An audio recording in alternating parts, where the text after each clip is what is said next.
27 मार्च 2022 को हैदराबाद में बहुजन फ्रंट के दफ्तर पर सर सैयद अहमद ख़ान की 124वीं बरसी के मौके पर एक खुसूसी इजलास मुनाकिद किया गया, जिसमें शहर हैदराबाद के अहम कायदीन ने शिरकत की।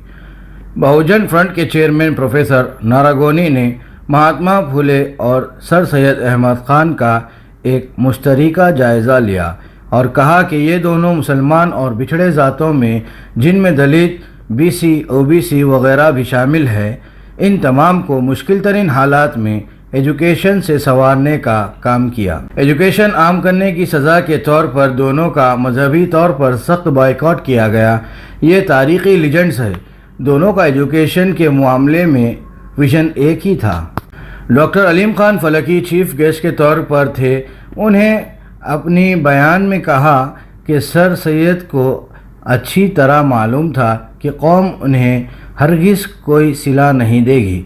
बग़ैर सिला के ही उन्होंने पूरी ज़िंदगी काम किया। उनके बेटे ने उनका सामान उठाकर बाहर फेंक दिया और उनकी मैयत की तदफीन के लिए चंदा करना पड़ा, लेकिन इस कसमपुरसी के बावजूद भी सर सैयद ने हार नहीं मानी। सर सैयद को मालूम था कि उनकी बात लोग नहीं समझेंगे, लेकिन अगली नस्ल ज़रूर समझेगी, और वैसा ही हुआ। उनके इंतकाल के कई साल बाद अलीगढ़ कॉलेज का क़याम अमल में आया और हिंदुस्तान पाकिस्तान के लाखों नहीं बल्कि करोड़ों लोग तालीम से आरास्ता हुए। इनके अलावा बालाकृष्णा साहिब जनरल सेक्रेटरी बहुजन फ्रंट, प्रोफेसर वेंकट दास, प्रोफेसर अनवर ख़ान, शिराज आमिना ख़ान, अब्दुल सत्तार मुजाहिद मुस्लिम लीग, इस्लामुद्दीन मुजाहिद, डॉक्टर यूसुफ मुल्ला, अदनान आदिल और एडवोकेट बरकतुल्लाह साहबान ने भी मुखातिब किया। सनाउल्लाह खान साहिब ने कन्वेनर बहुजन फ्रंट में इजलास की सदारत की।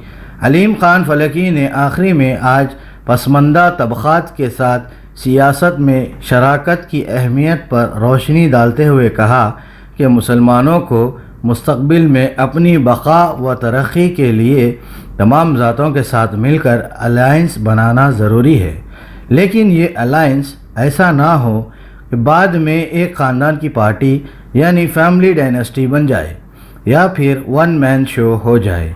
जब जमहूरियत के साथ पार्टनरशिप के उसूल पर बहुजन ही एक ऐसी पार्टी है जो हमारा साथ दे सकती है। मेरे जहन में एक ही सवाल आता है कि अगर सर सैयद ना होते तो क्या होता। ना यूसुफ मुल्ला साहब डॉक्टरेट होते, ना खान साहब ना मैं पीएचडी होते, हम लोग किसी मस्जिद के बेहतरीन इमाम या मौज़्ज़िन होते।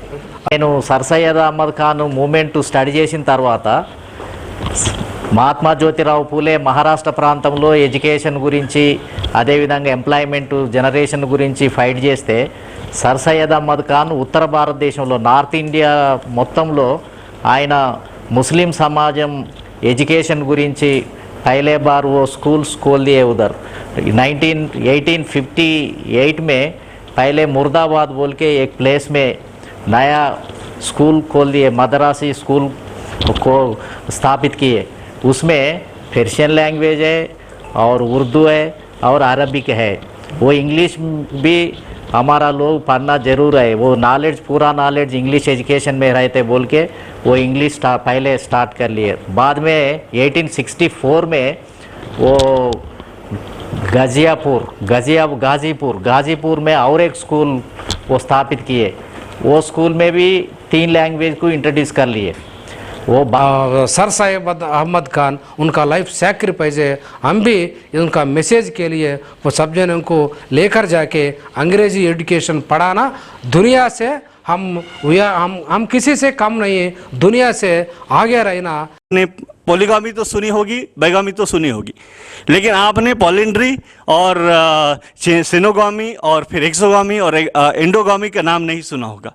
ये भी चीज़ें यहाँ पर हैं।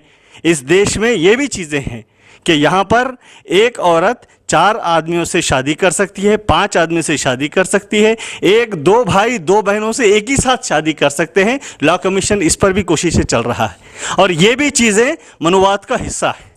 तो ये चीज़ें आपको 1-2 साल के बाद दिखेंगी। इसीलिए तैयार हो जाइए कि आपको बहुजन के साथ, दर्दमंदों के साथ, दलितों के साथ जब काम करेंगे तो आपको ये चीज़ों का साथ में मुकाबला करना पड़ेगा, क्योंकि आने वाले दौर में सिर्फ आपके मजहब के लिए नहीं बल्कि गुलामी के लिए तैयार होना पड़ेगा। अगर आप इनका साथ नहीं देंगे या अपने आप को तैयार नहीं करेंगे तो फिर गुलाम बनने के लिए तैयार रहिए, अपनी नस्लों को गुलाम बनाने के लिए तैयार रहिए। ज़हनी तौर पर तो हम गुलाम बन ही चुके हैं, जिस्मानी तौर पर गुलाम बनाने की तैयारी की जा रही है।